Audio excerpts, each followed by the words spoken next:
Hey guys, welcome back. In this video, I'll show you how to remove a registered device in the BPI Mobile App.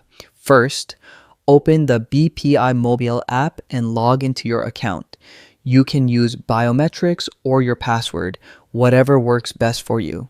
Once you're logged in, tap the More option at the bottom right of your screen. Scroll down until you see the Settings section and then select Security. Under Security, choose Change or Manage Trusted Devices.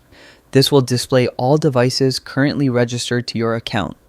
Find the device you want to remove, tap the drop-down icon next to it, and select Remove from Trusted Devices. Follow the prompts to complete the process, and that's it. Your device is now removed from your BPI mobile account.